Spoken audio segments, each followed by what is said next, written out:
Hey y'all. The past 24 hours we got tons of new infos and leaks about Barbie releases that are coming up, and I wanted to talk about a few of those because right now we're in convention season. So during that time frame, tons of Barbies are being presented at conventions, and pics are snapped, they leak onto Instagram, and there's tons of opinions about them, and I'm also one of them who has those. So therefore, I wanted to go through some of those new releases with you. Now, this year is the big year commemorating Barbie's Friends, and we started off with this beautiful 55th anniversary Christie doll that was kind of like a reimagining designed by Bill Greening of her original release 55 years ago. And we also got the silkstone reproduction of Barbie's OG friend Midge. Now, there had been also a one-of-a-kind doll that's going to be auctioned off at one of these conventions designed by Bill Greening, another reimagining of Midge's original design, and she looks just breathtaking. Back in the late 90s and early 2000s, that doll would have been mass-produced and would have easily been one where you could slap $100 price tag onto and sell it to collectors who would desperately want her. But this Midge is just one of a kind, so therefore sadly not available for all of us. I think that Midge uses the Barbie Looks number 11 face sculpt, and that one was also a redhead, so it was kind of fitting. Some of the materials used on the Midge, like the gold trim, is very reminiscent of the gold trim used on this Christie reimagining. I love a hair flip hairdo and the bright blue eyes that are painted onto the screening. The next friend of Barbie's that's being reproduced is PJ. We're getting a reproduction of fashion photo PJ from the early 80s, and I'm really excited about that as well. Now, a fashion photo PJ fetches prices that are just insane on eBay. Secondhand, not complete. She still sells for well over €1,000 on here. So I'm happy that companies like Mattel or MGA with Campfire Felicia start to reproduce dolls that are just insanely overpriced on the secondhand market by resellers, so that collectors like us can just finally get their hands on them. The PJ looks to be very authentically reproduced. It's similar in a way to the Barbie signature releases of the Superstar as well as Superstar Christie dolls that we got the past 2 years. So there's truly nothing wrong with it. I know that a lot of collectors were like they wanted to get a blonde era of PJ, a mod era of PJ, but as my friend Manny had already said in a video of his, I think we're now entering a phase where Mattel caters to collectors who are vying for nostalgia releases from the 80s, 90s, and 2000s. So therefore the mod era is kind of passé. So PJ is now a brunette, and she's gonna be staying that. But we also get another reimagining of an iconic friend of Barbie's, and that's a 35th anniversary Teresa doll. Now that Teresa is kind of disappointing to me. I know that she references her original 1987 California Dreamin' release, who wears a very cute two-piece with this yellow-white dotted color scheme. But this reimagining of Teresa leaves a lot to be desired. I feel the dress she's wearing is very cliche, it's very quinceanera, and it doesn't really make sense to have dots on a tulle chiffon kind of party cocktail dress with those frills. Looks very odd and not a very clever design decision. Even though Teresa originally was introduced using the Spanish head sculpt in 1987. She had that one for a few releases and then switched over to the Steffi face for a few releases until in the early 90s she finally got her own signature designated Teresa head sculpt.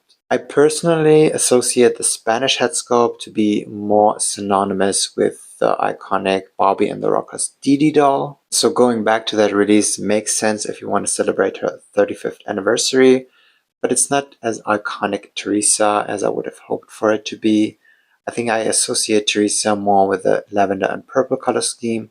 That was kind of a signature color to differentiate her from Barbie's signature pink, as well as Christie's signature yellow and orange color scheme. Teresa also used to wear a lot of blue colored fashion items. So from the neck down, the 35th reimagining is very cliched. Now, of course, a big disclaimer. The pictures that we have gotten from this Teresa doll are very low-res pics that were snapped at a convention that leaked onto Instagram. But still, if I were to snap a low pic res of this beautiful Christie doll, I'd say that she'd still be shining through the VGA resolution, which is sadly not the case with this Teresa doll. And I feel like it's borderline offensive to be having a Spanish-coded doll, a Hispanic, Latin American coded doll, to be wearing something that is just a traditional frilly quinceanera-like dress. I would have loved to have her be in something more fashion forward, something with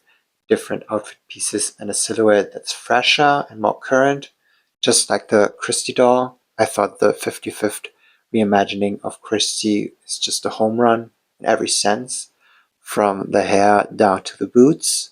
So it's kind of sad to have my girly Teresa, who was born the same year that I was born, be reimagined in such a dull and mid and very meh kind of manner.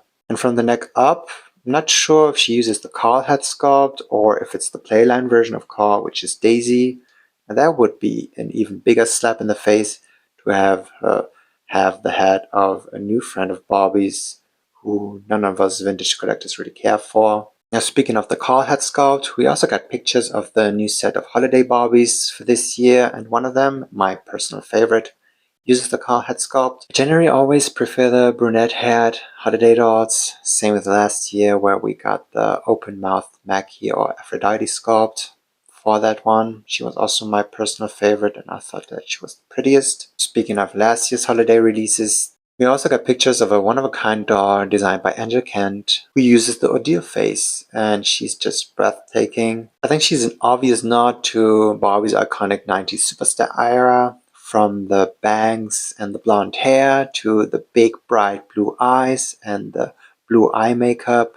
It's like they transported superstar Barbie from the 90s, plucked her and brought her to the here and now, something that so many collectors longed for. So she's truly a home run, but she's also a one of a kind. So she's barely accessible for every one of us. Still, it does plant the seeds of hope in all of us to be maybe eventually getting a mass-produced doll with that face and that hair. Who knows, maybe she could be the next pink signature doll with that as the base in silkstone. Now that would be awesome. Now, speaking of classic 90s superstar era Barbies, we also got pictures of Margot Robbie on her press tour, now referencing Earring Magic Barbie. After having last been in an iconically 80s outfit with Day to Night Barbie, we're now in the 90s, so I'm excited to see if we eventually get into the 2000s. Now, they did miss a trick by not putting Ryan Gosling in the iconic Earring Magic Ken outfit. The prompt for this press tour might have prohibited